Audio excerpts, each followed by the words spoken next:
it is, as has previously been the case, we are recording the meeting for subsequent broadcast through YouTube. Yeah.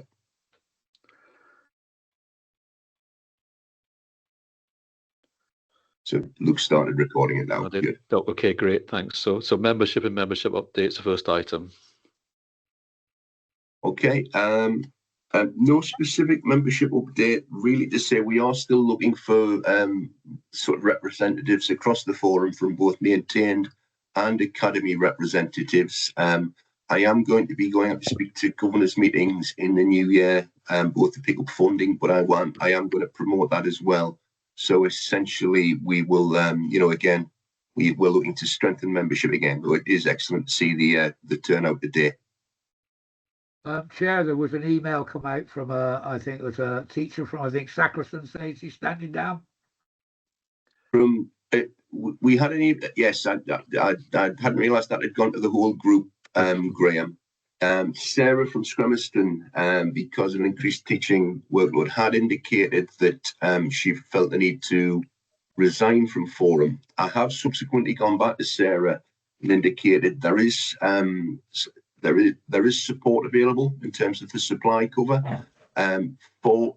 We need the schools forum to be a representative body, and it's for exactly these instances where we in terms of involving small schools, and it's for exactly these instances we've got that support there. So I've gone back to Sarah on that basis. So and I'm waiting for a response. She's forwarded apologies for today, and then we'll subsequently confirm that position, Graham. Okay, so here's Chair Bruce. Yes, if I can just echo, Bruce's comments there.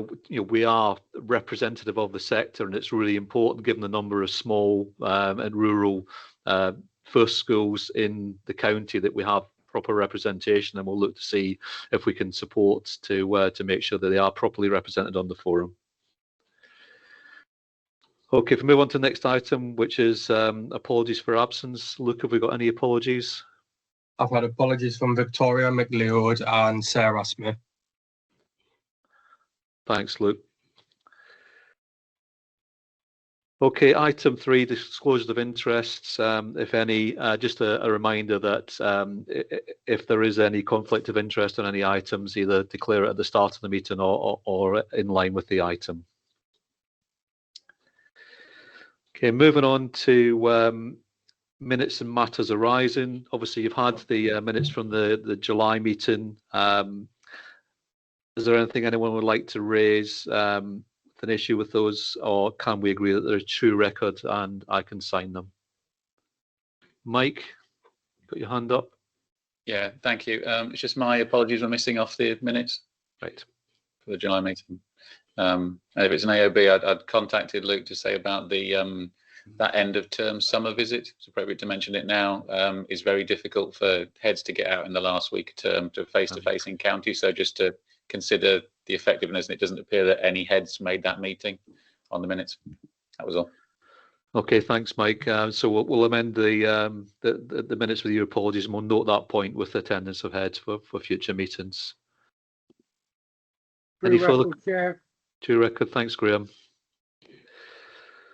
Okay, so if we can move on to the substantive items of the meeting, and the first item is, I'll not ask anyone if they've read all 209 pages, but it is the reports of the Public Accounts Committee on solving the SEND crisis, and good luck to them on that. But yeah, so that's Bruce is going to take us through a summary of the Public Accounts report. Yes. Again, given the potentially optimistic sort of title of the report in terms of solving the SEND crisis, we did think it was important sort of sharing the schools forum members in terms of background, in terms of the circulation of information.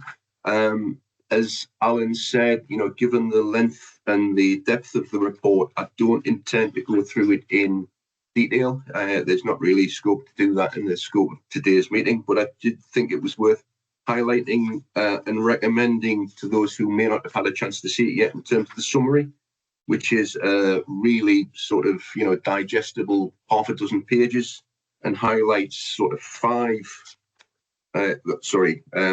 just over half a dozen key areas, notably in terms of, as could be anticipated, securing inclusive education and how that needs to be almost a standardised offer. Restoring trust and confidence in the SEND system, particularly as the report says, with children and young people with SEND in their families. Equipping the workforce, which obviously deals with training issues. The one that I think we're probably all too painfully aware of in terms of through Schools Forum, achieving a sustainable model of funding. The paragraph on that in terms of the summary, building partnerships across services to reflect the true nature of it being an education, health and care plan. Expansion of SEND capacity, which obviously dovetails nicely with the later agenda item 6 on the report that Sue's going to lead on this morning in terms of what we've been doing in Northumberland around that. And then at either end of the sort of statutory education spectrum, touching on in terms of early years, in terms of the potential for lasting impact there, and also sort of pathways into post-16.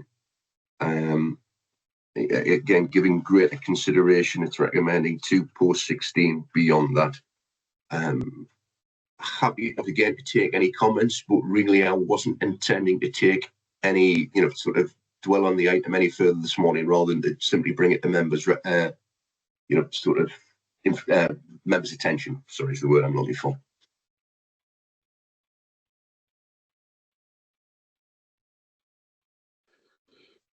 Okay, thanks, Bruce. If there are no comments or questions, we'll move on to obviously a very related item, which is the SEND capacity strategy, which Sue is going to lead on. So it's over to you, Sue.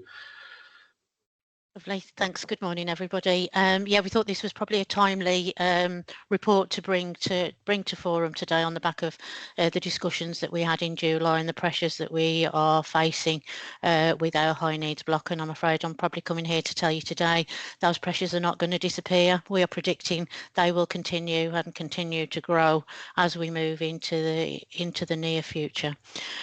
So obviously you've had the covering report and also a copy of appendices 1 to that report is the updated strategy. So whilst the strategy covers a 5-year period, what we do is update that on an annual basis in order that the data is reflective of the current situation across Northumberland. So that's the version in front of you today, and that was first published and agreed back in January of this year, but I haven't had the opportunity to come and speak to Forum about it really until now. So I'll talk you through the strategy, the changes that we've made since the first time it was published, and each of the sections within the strategy and how we plan to take that forward, just to give people a wider understanding. And happy to take any questions as ever as we move through it. So really just as a very broad outline, the strategy is now divided into 7 sections. Previously, it was divided into 6 sections, but we've actually added an additional section now around alternative provision and predicting the growth and demand around alternative provision because of the significant links to those children and our capacity planning around specialist provision. We also look in section 3 around the increases of places and the capital investment that we've already made and the key projects that we've delivered in order to support our wider SEND strategy around ensuring all of our children are educated as close to their home communities as possible. So there's quite a celebratory section within the strategy as well. We also set out our forecasting methodology to predict the future growth, and again using very similar strategies and data as we do for the school organisation plan. So again, a little bit different in Northumberland is that we use that methodology exactly the same as our mainstream settings. Not many other local authorities, if any, I think are actually using that methodology. We then also look at we break those forecasts down into local areas. So again, very much looking at our school-based partnerships and how the differential is across our communities, and how we can actually meet those needs. And then finally, how are we going to meet those needs moving forward? So rather than starting with a blank piece of paper, we have put some ideas around models and options potentially that could happen in order to increase that specialist facility capacity. And again, the most important things, you can have a fantastic strategy, but if you've got no money to implement it, it's really important that there is some funding. So the final section of the strategy talks about that funding, and there are a number of pots of funding from a capital point of view that we actually bring in to support the strategy. So again, we've been very successful around our Section 106 strategy and policy that we've got in place, and attracting funding to support additional special educational needs. We've also got some central government grant around a growing capacity, and again, very, very fortunate that our own council has put another £15 million in the pot in order to grow that capacity as well. So again, I think that's something that other local authorities really haven't done. So really just to highlight perhaps some of the changes that we've had, and Section 1, as I've already pointed out, looks at the demand that we've actually got within across Northumberland. So again, you can see that growth has really significantly grown year on year, but it was more consistent between 2017 and 2023, where we were seeing an annual growth in EHCPs of around 9%. But from 2017 through to 2023, we've seen that growth being around 20%. Again, 570 additional plans were in place, and again between 2024 and 2025, we've already seen that that's a further 17% again, and there's no sign of that demand for education, health and care plans slowing down at all, and we're well over 4,000 children in Northumberland now with an education, health and care plan. So how do we plan for that for the future, really, or how have we been meeting that demand up until this point? And Forum will be aware that we have been really, I suppose, a little bit more forward thinking. We've been able to grow our own in-house capacity over the last 10 years, really, growing over 600 additional places in our maintained schools, therefore cutting the demand for children to be educated outside of the county in more specialist, expensive placements outside of county. So that demand we've tried to offset in-house, and therefore what that has done has meant that our high needs block, unlike many local authorities, hasn't fallen into deficit until the last 2 years. So therefore that strategy has really worked for us in Northumberland, and is something that we're continuing to grow in terms of specialist support bases within our mainstream settings, and again we've got new provision opened again this September. So sorry, my phone's ringing. So really just to reiterate, Section 5 of the strategy again sets out our predictions, and again, as you will know, predictions are our best guess, but currently if we continue to grow and the amount of specialist school placement applications continue to grow also at the same rate, we are looking to need an additional 1,700 special school placements by 2028. So the strategy and the demand for a specialist placement is not reducing in Northumberland at all. I think another key point that is not you know, an additional cost to the high needs block, but is an additional cost to the council, and that is also that special school home to school transport budget, and again that has increased by 50% since 2019-20, with the council spending over £11 million last year in transporting children to their specialist provision. The final section of the strategy sets out ideas and how we can achieve that additional capacity. So again, set out in section 6 of the strategy. So they're just ideas, they're just starters for 10, and we're working our way through that strategy. Currently working with our schools in the West. So rather than consult on individual school partnerships, because of the challenges that we've got in the more rural areas, we're consulting 3 school partnerships together to come up with solutions for their area. What I will say is the conversations and the consultations with Academy Trust CEOs as well as head teachers in the area are proving that the demand, obviously the strategy moving forward is a lot more joined up and not just about growing physical capacity, but also looks at the way that we need to work more closely with our partners, and also how we need to change our practice, how we use ordinarily available provision, and how mainstream schools will need to become more inclusive to meet the growing and changing demands of their local communities. So some really productive conversations, some great ideas coming out for us to start to pull together more formal consultation that will go more broadly than the partnerships themselves. So I think that's a bit of a whistle stop tour, Alan, in terms of the strategy. I'm sure people will have looked at it and hopefully will understand that we've got plans in place to understand our growth, but we need to work in partnership with everyone in order to actually meet those demands going forward within the constraints and the funding available to us all. Okay.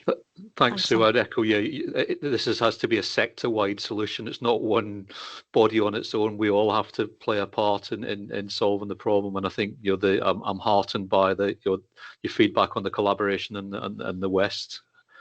Does anyone have any questions for Sue? Any comments to make? Yes, Chair. Just to say thank you very much, Sue. It was a very comprehensive document, well worth reading, and I think every head teacher and every SENCO should be able to read it all the way through and get a clear understanding the issues we have in Northumberland, obviously special educational needs. Thanks, Graham. Graham Atkins. Hi, can you hear me okay, Alan? Yeah, I can hear you, Graham, loud and clear. I wasn't sure if it was working.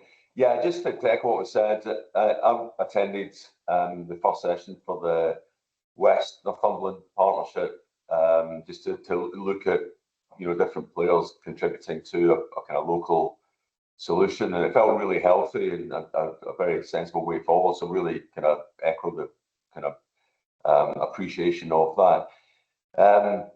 Just a point to make, obviously, about EHCPs. Obviously, the growth is stark. I think it's worth just noting that those numbers alone don't reflect necessarily, or they're not fully aligned with needs. It's the approach to whether a COSA application goes in or doesn't go in is quite inconsistent. I think probably across the system at different key stages within the system. So it's not absolutely aligned with need, that data. And I think within that, I think there's probably a kind of greater SEMH need that is translating through into SEMH EHCPs, and I think that's probably a bit hidden just by looking at the EHCP data on that. Just as for instance, schools are, we know, developing internal alternative provisions within their schools.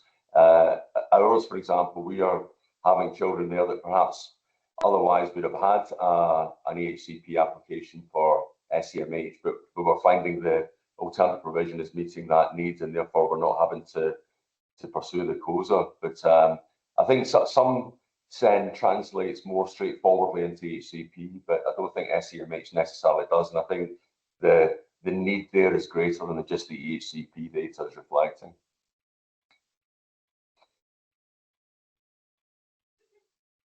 Yeah, I would echo Graham's comments from what I've seen. But fortunately, I think a lot of the children in that category with the right support can be kept in mainstream setting rather than progressed into a more specialist setting. But it's getting the support right. It's the crucial thing, isn't it? Anyone else got any comments or questions? David? Just a couple of comments, really, just to echo some that had already been mentioned. But I also want to give a bit of a shout out to the schools over this time. You know, the growth in the numbers from a mainstream school perspective, we now have a higher proportion than ever of our EHCP cohort being taught in our mainstream schools. And I think that's a credit to the inclusive nature of the schools. I want to give a huge shout out to all the special schools that have grown, that have redesigned their interiors, that have you know, pulled out every creative opportunity possible to create more space and more specialist provision for the young people. And though we do sometimes look at the overall growth and maybe that sort of scratch our heads a little bit, but actually the delivery on the ground of more of the specialists, be it the special schools or our mainstream schools, is absolutely something to be celebrated. Because what it really means is there's young people having their needs met close to their home as possible, and families and residents having a, you know, a really good delivery in Northumberland. Still lots of challenges. Sue's possibly slightly hiding her light a little bit. The other North East local authorities and the DfE are currently fascinated by our SEND place planning strategy, because it's that look into the future which other local authorities don't seem to have. And the last point that I've got is to echo that it's all shoulders behind the wheel. And it's great to see that collaborative approach. That's the example is in the West at the minute, but there's also been collaborative approaches in other parts of the county as well, to set a plan for a challenging future, but a plan that involves everybody, that's got all partners on board, where everybody recognises the situation and where we're at, because we're only going to be able to continue to make the progress we're making with a joint and collegiate approach that we're all agree with. Thanks, David. Any further questions or comments? Okay, thank you, everyone. So we'll move on to item 7, which is the Bruce has been leading upon on the free school meals take-up campaign. So over to you, Bruce. Thanks, Alan. I'll share my screen just to go through the report in case anybody hasn't had sight. It is just a brief one, but essentially, I thought it was important to highlight essentially that we undertook this exercise first in summer 2024, where again we identified, I think, maybe 246 eligible claimants. As in all good exercises, reviewed that position, made some amendments ahead of summer 2025. When we started this project, essentially the keynote date at we were working towards was the school census date, which essentially is, it is tomorrow. I'm sure lots of people in our schools will be aware of that. But we accelerated it to an extent to try to get as many students as possible registered for free school meals for the start of term, which again, despite having pressures over the summer holidays, was the right thing to do, that support, that vital support was in place. I suppose the question is, in terms of why, that there is obviously no national auto-enrollment sort of legislative background at the moment. So it is something that's left to individual local authorities to do. There has been some wide education press coverage of, successes elsewhere, and there are sort of groups around this. I think, in a nutshell, it was worth highlighting, in paragraph 3 of the report there, the potential value of people registering for free school meals. which is in excess across both primary and secondary, in excess of £3,000 per pupil. Now, all of that benefit isn't immediate. Anybody who is registered and recorded in the October census as being eligible for free school meals will receive pupil premium from the following April. Again, one of the things we learned as a result of the exercise, although I was aware of it last year, was the issue for the school funding formula. And again, members should be aware that there is an element for both free school meals and Forever 6 in the school's funding formula. Unfortunately, the benefit of that won't be felt for this year's exercise until April 2027, because the value factors, essentially the units of funding, are already set in practice for this year and are just waiting for the October census information. So in the same way, we should see some benefits of last year's exercise in this year's final settlement when we get it through December, but I just need to temper the sort of expectations and outline the timeline around that. The increase in free school meal numbers last year was essentially one of the reasons by which we weren't able to pay the full national funding formula. But again, hopefully that will have longer term benefits in relation to that.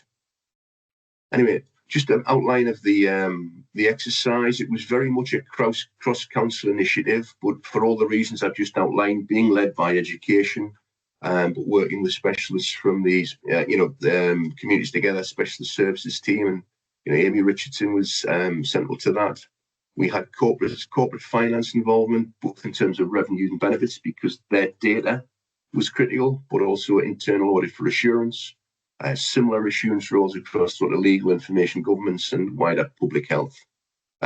We kick-started the campaign with a letter to let schools know what we're doing through eCourier in July, and essentially, having done appropriate data checks and got a clearance, wrote initially to families we identified. We initially identified from the Revs and Bens data 549 students by cross-referencing that to May 2025 school census data.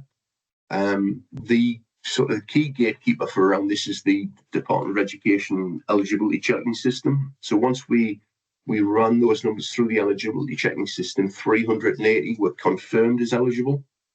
We wrote to those families, giving them the opportunity to withdraw or decline free school meals as is appropriate. Delighted to report, I think in those instances, we only had one who did that.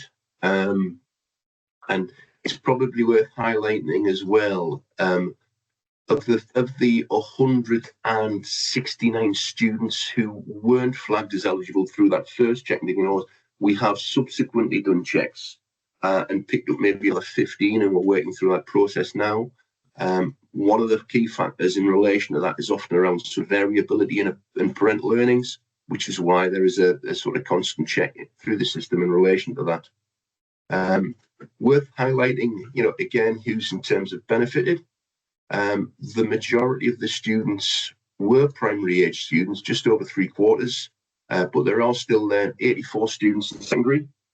We anticipated that because essentially we know that much of the reduced uptake has been around reception year 1 and year 2 students, where essentially there is universal infant free school meals in place then. Obviously, all sort of primary reps would be more than well aware of this. And there is a real, so it doesn't encourage parents to apply for free school meals on that basis because, they don't see what's in it for them. But again, if we go back to those figures, clearly there's something in it for them in terms of premium support, but for the schools as well, in terms of the additional support they can provide. So again, those numbers weren't surprising. There was a good split across, academies and maintained schools. There were some benefit, again, the majority of students were attending mainstream education, but there were some students in special schools, and special schools do benefit from pupil premium. And there are longer term benefits in terms of the National High Needs Funding Formula in relation to that as well. Again, of the 380 students we sort of identified, we directly processed 249 of them. 93, after receiving an initial letter, despite being told they need to do nothing, were proactive and made individual claims themselves in respect of that. And sort of 10 other students had made claims between the May census data, and there was an inevitable problem around the lag between the May census data and the exercise in August. Financial implications, and I think we're all in need of a good news story at this point. Taking obviously the figures outlined as above, it's important that we highlight that that's potentially worth over £1 million to Northumberland schools on a recurring annual basis. And again, that's where we get the sort of longer term benefits, given that as we've highlighted, the majority of the students are in primary education. So again, that's been possible through the sort of cross-council cooperation and working in relation to that. Summary and conclusions, again, hopefully that demonstrates the importance and impact of the exercise, and it needs to be one we sort of review on an annual basis on that basis. Happy to pause for breath there, take any questions or any comments arising.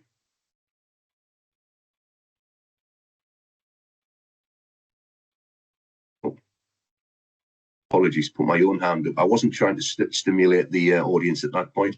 I was going to say, do you want to ask yourself a question, Bruce? I often ask myself questions, Alan, but none I'm prepared to share in terms of Schools Forum. Thank you. Okay, thank you, Bruce. And I don't think anyone's got any questions that I can see. There's a couple of hands up there from David and from Graham. Oh, I can see now. Yeah, thank you. Yeah. So David was first. Just want to echo what a great piece of work this is. Really, there's so many of our cupboards at the minute where we're looking for additional funding or need additional funding, and it's not there. So just maximising the opportunity that we've got is to be commended. And though on the face of it, some of this you would have thought might be quite straightforward, I just am aware of the complexity actually of getting to this point and the multiple parts of different organisations that have had to work together to do that. So again, there's credit to a number of folk mentioned in this report, but in Bruce and his team in coordinating it, has basically pulled nearly £1.1 million that Northumberland wouldn't have received, and this is going to be recurrent, if I'm correct, Bruce, and that'll be ongoing every year, and the process of this will ongo as well. So yeah, it's a great shot in the arm, I think. Thanks, David. Anyone else got any comments or questions?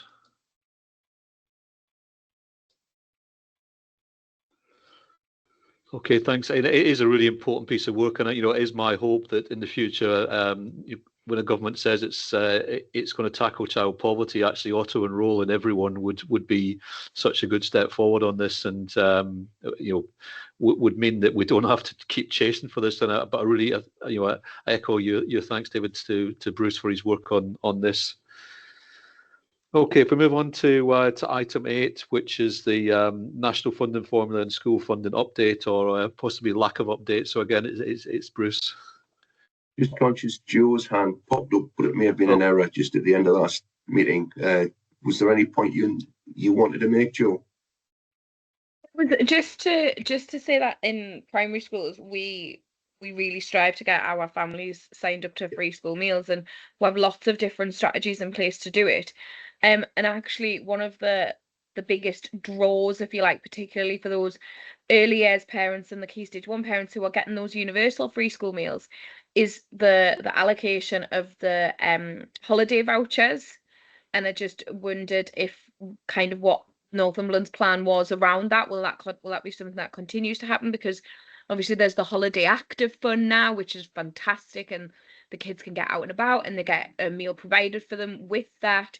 So are we going to utilise that more than the vouchers? I think it's something worth discussing, and especially when we're feeding that information back to parents and trying to encourage them to sign up for free school meals. Thanks, Joe. That's a good. Alan, you've just gone on mute mine, but just echoing sort of Joe's point that, again, we're just planning now for the half term. sort of hub voucher scheme, having completed that over the summer. As Joe correctly points out, the free school meals is the pathway to those vouchers for the holiday periods, as well as in terms of school term now.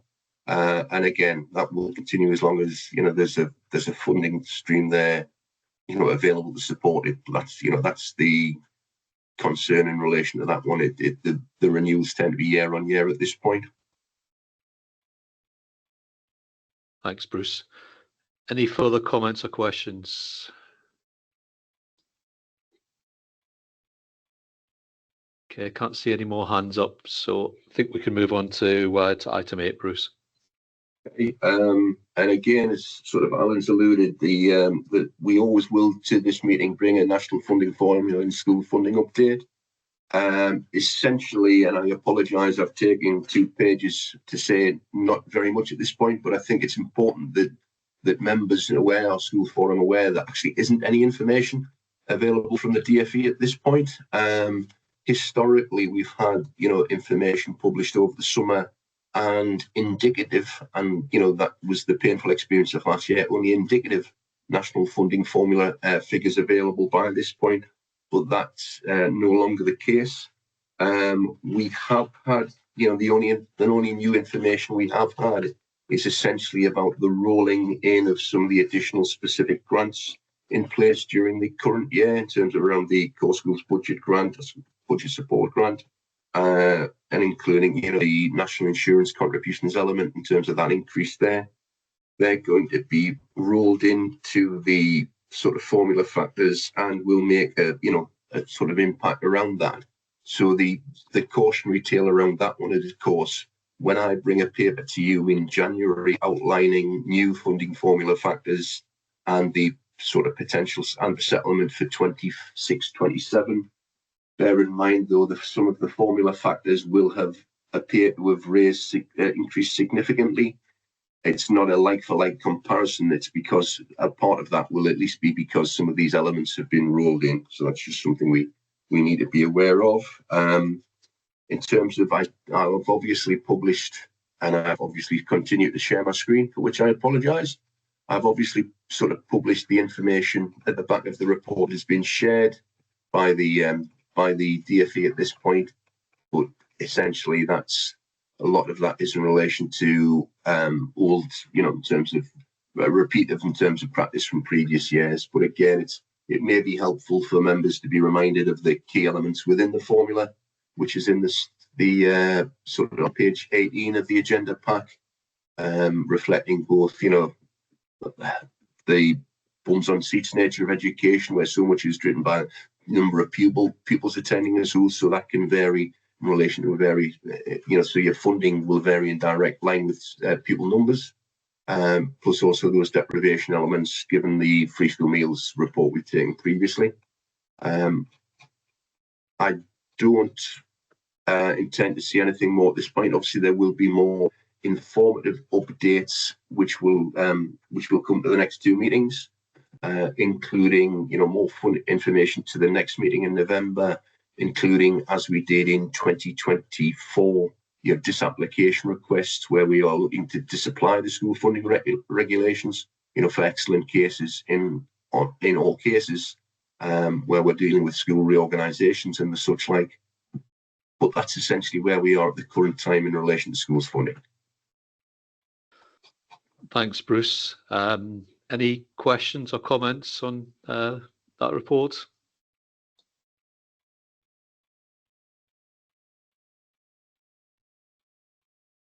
Okay, Bruce, I can't see any hands. So if we move on to item 9, which is a scheme for financing schools, this is something we discussed in July, but Bruce has requested we bring it back briefly to this meeting because we didn't have a great attendance from colleagues in mainstream schools at that time.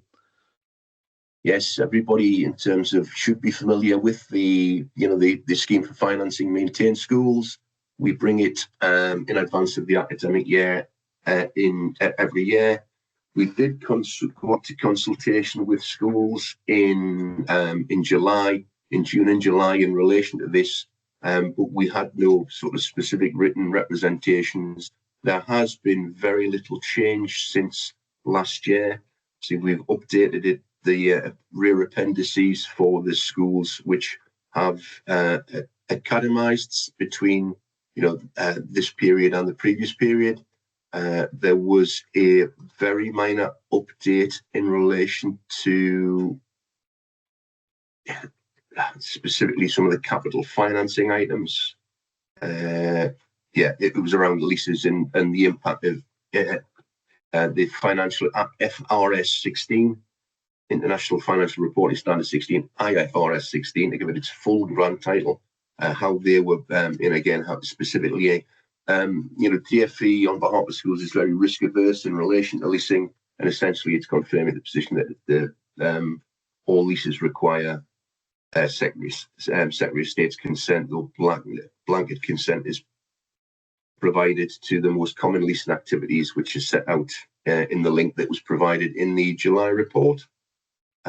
So again, just essentially highlighting that. Happy to take any questions, particularly from our maintain school members, but we're really looking for that approval by our maintain members today.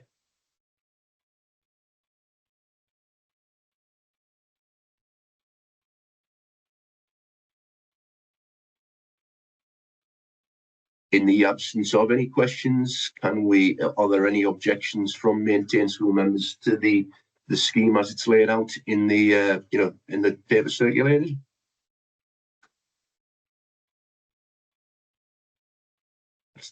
That's helpful. Thank you. So we take all that, all are in favour. Thank you. Thanks for seeing you, Noddy. Thanks, James.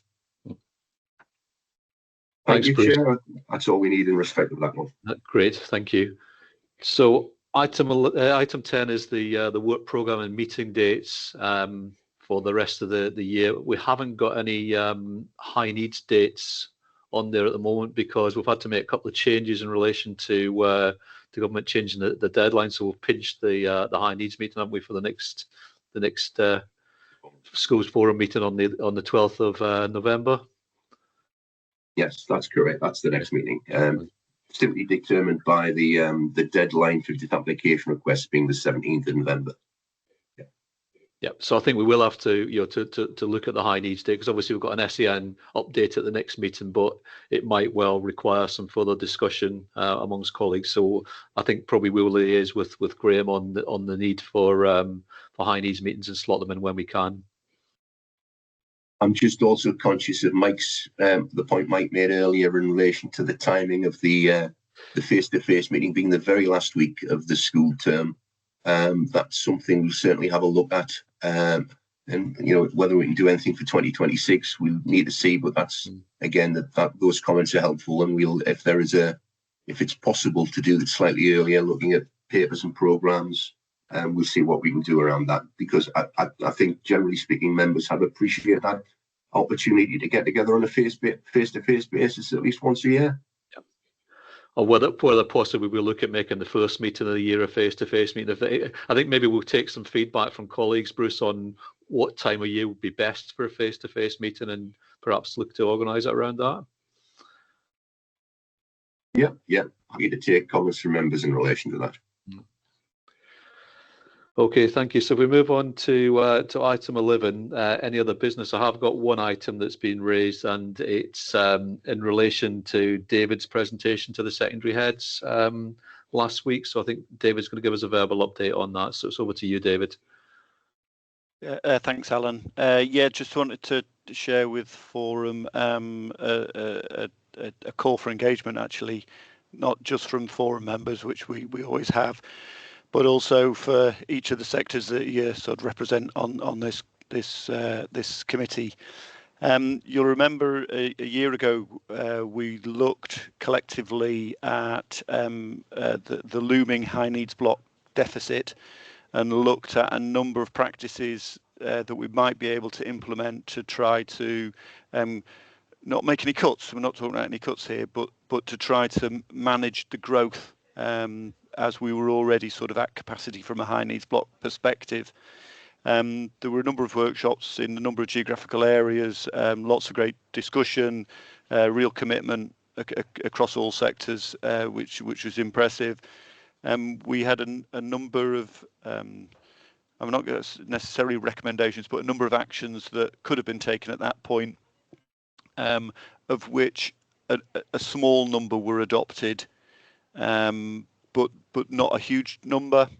And that's fine. There was some really legitimate reasons for all that, and it's well recorded in our minutes of the forum and other meetings as well about the reasons for that.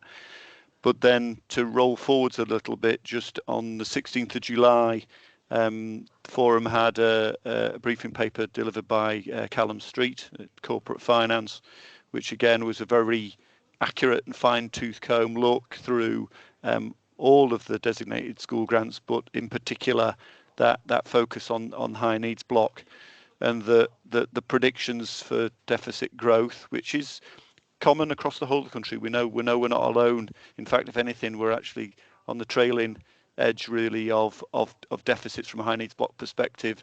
There are others in the northeast and in other parts of the country who are in a far more challenging situation than ourselves. Having said that, we definitely still have some of those challenges, certainly in terms of trying to generate a high needs block budget, which where we're if not reducing the deficit, at least controlling it. We're struggling with that. So Callum's report highlighted that the deficit was likely to grow further, and this is due to the demand. A good report and well worth reflecting on. But what I'm suggested and have started really is to continue that engagement with all settings, schools, providers, early years settings, post 16, all parties, social care, health, to get us to continue to focus our minds on how, if there are strategies or tactical changes we can make, which might enable us to be more in control of where we are from a high needs block spending perspective. This isn't a suggestion of a set of answers necessarily, but I have proposed. I've met with secondary heads at their legitimate time meeting, not specifically for this. I met with special school heads on Monday. Met with a number of officers centrally, and this little any other business point is to continue that communication and engagement. Is around a process of communications about how we can review how we allocate the high needs block. It would appear our track record is that we haven't got the resource to continue as we have been doing. I'm not saying there's been anything wrong with what we've been doing either. We've been applying statutory processes absolutely accurately and so on. But we all collectively, all sectors, all partners need to reflect on where we are, because the deficit that we've got and we have going forwards is going to be very difficult to sustain. And therefore, I'd rather that we had our hands on the steering wheel in terms of if we do have a tactical or strategic change in the way things are operated on, that it's us setting that, not that comes from possibly from central government or from some outside body. Some really tough conversations to be had, but I'm just updating. There will be a letter with proposals for engagement, not solutions. The solutions need to come from the partnership collectively, but there'll be a letter out shortly, and I didn't want that to drop on to too many desks out of the blue. I'm forwarding that letter, so within the next 2 weeks, ideally, Graham Wilkins will be able to find a date for the high needs subcommittee, because I think that's a key part of the organisation to drive the engagement and to drive the consultation with all parties, but also whether we can seek that understanding and with all parties so that we can come to a collegiate decision on what needs to be done, even though, as we recorded this time last year, some of that is not going to be palatable, but I think we need to reinvestigate it and take steps where we can. Okay, thanks, David. We've got a question from Debbie in the chat. Is the letter to all forum members or is it to all stakeholders? It's going to all stakeholders. So I'm literally trying to do a sort of 2-week sprint where there has been face-to-face opportunity like this. I'm sharing it with partners, but the letters for all stakeholders, just to reset out the circumstances of where we are, and it is a call to arms for action, collaboration and action. Yeah. Okay, thanks, David. Any further questions or comments?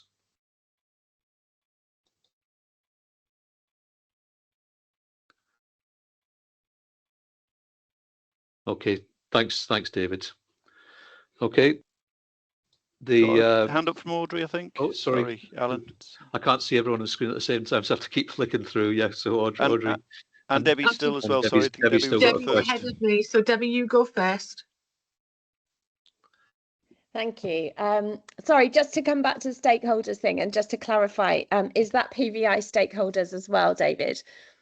Because they're notoriously tricky to contact, and I guess if there's any way of prompting the Senkos to have some understanding of how to consider response as early as possible before the letter comes out might be helpful. I know there's a steering group meeting coming up or something coming up fairly soon that could support that, but mobilizing the PVI sector is pretty tricky, so anything that can be done to do that, let me know.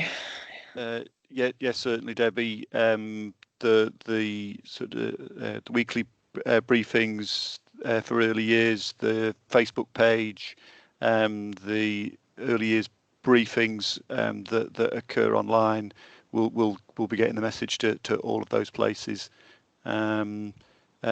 Interestingly enough, Debbie, one section, it's a small section, but one section of high needs blocks Bend, which actually reduced this year, was the staff funding in early years. So it's the only area of high needs block, and so some exploration of that might demonstrate some action points for all of us. But it is all parties, certainly all PVIs, right the way through to post 16 and so on. Okay, thank you. And also, sorry, other groups. So SENDIAS, the Parent Carer Forum, trying to share the messages across as many places as possible. Because it's got to be a joint effort. So we need everybody at the table if we're going to make any progress with it. Yeah. Thanks. Okay, thanks. Bruce, you've got a hand up. Just conscious that Audrey, you made your point before. I'm quite happy to defer. There's nothing I won't say won't wait. I think I'd put my hand down because I'd spoken and let Debbie in first. So just a quickie from me, actually. So the role of the High Needs Committee here, and I think Graham, you chair that, if I'm right. So really, really crucial from a sort of understanding and direction perspective. We are in a position that continuing to spend as we are is not sustainable. And so this is the work that David is setting out that we need to do. We cannot wait for a white paper. And my view is the white paper won't bring a white horse on the horizon. I think I've said that in various meetings over the last few days. So there isn't a white charger coming to sort this. We will have to sort this. And that's collective, because I really do not want to be in a position where somebody else comes and tells us what we can't do or what we can do. And so actually, high needs, no pressure, Graham, will be really significant in terms of the depth and breadth of your discussions.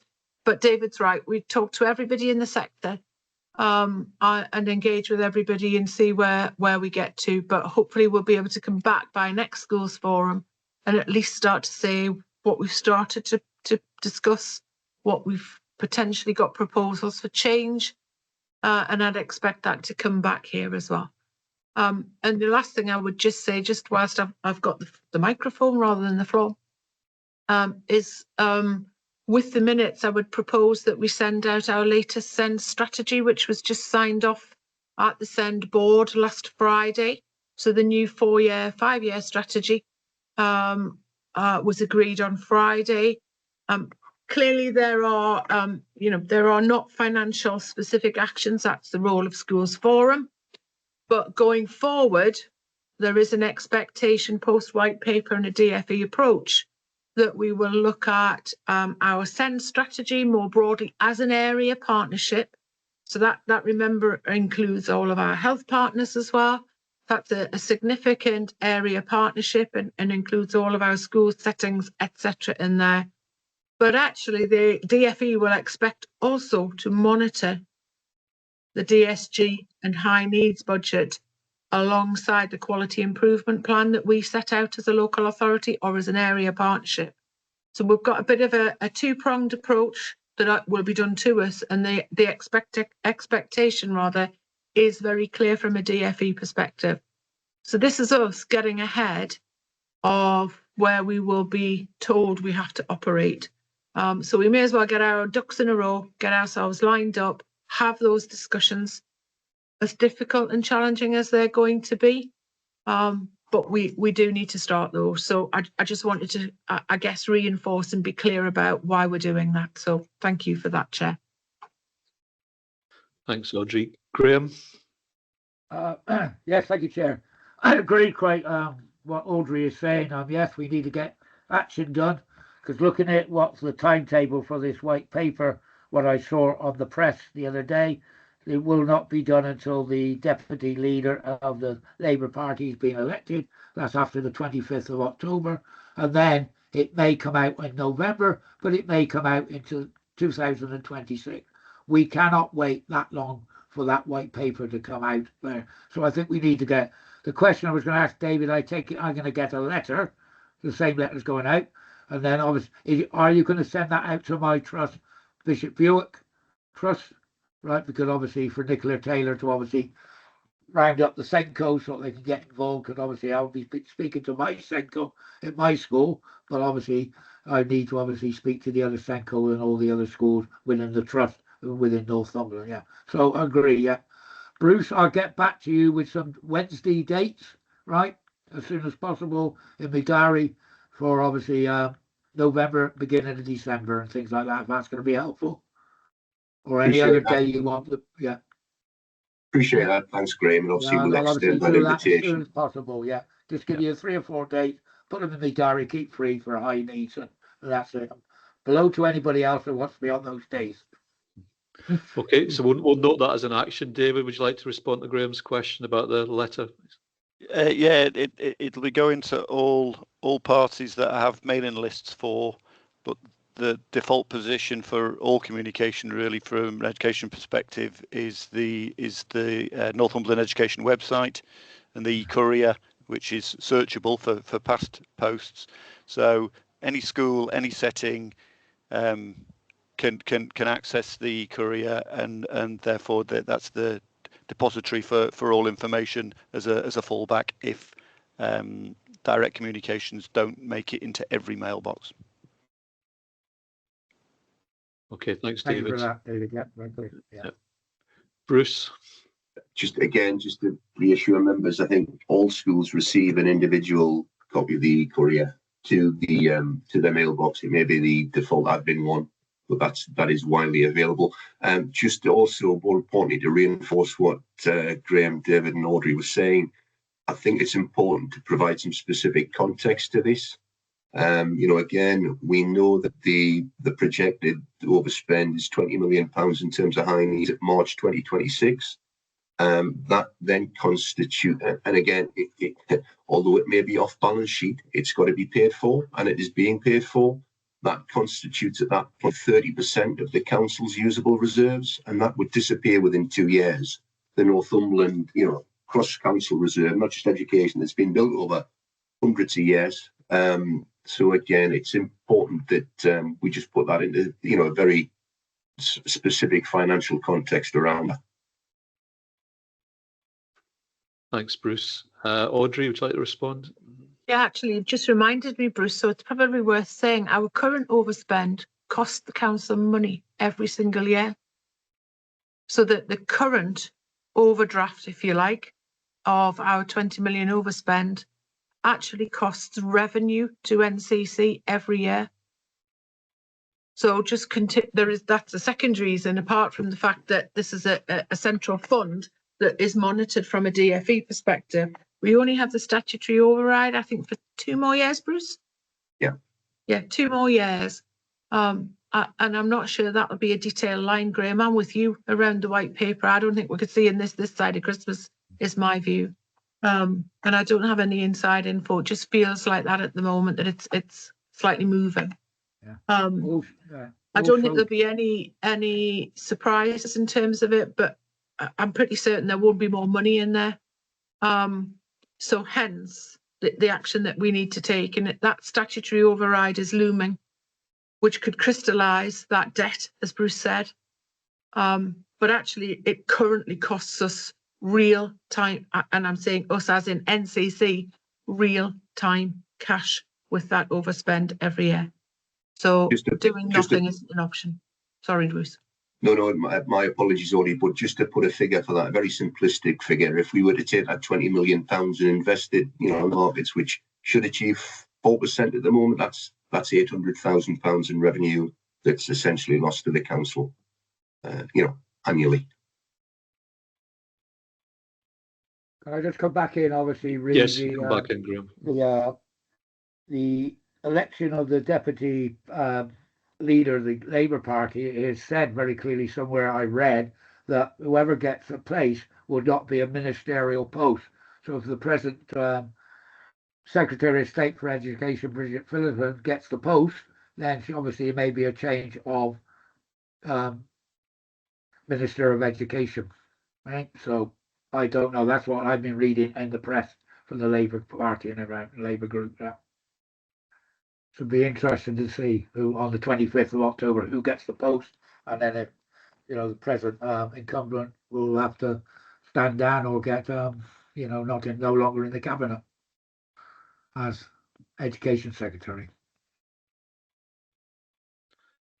Audrey?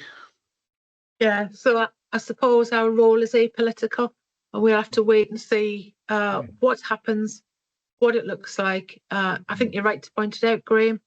It's a risk that this will move even further away, which makes it more imperative that we do something now. We start to talk now. We understand what it is we can and can't do.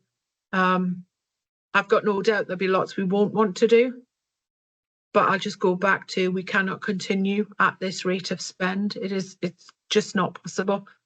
£800,000 cost per year. So we could do an awful lot with that amount of money, actually. So anyway, I've said it so many times, but I just thought I needed to say the apolitical bit. Thank you. Thanks, Audrey. Any other comments or questions, colleagues? Can't see any. So that was quite a substantial AOB item, but I suspect it will dominate agendas for all of our future meetings for the foreseeable future. Okay, so just to confirm, final item, that the date of our next meeting is Wednesday, 12th of November. We will look for a Wednesday for a high needs committee meeting as soon as it's practical. And just finally from me to thank Luke, Bruce, Audrey, David and Sue for contributions today, and we'll see you all on the 12th of November. Thank you, everyone.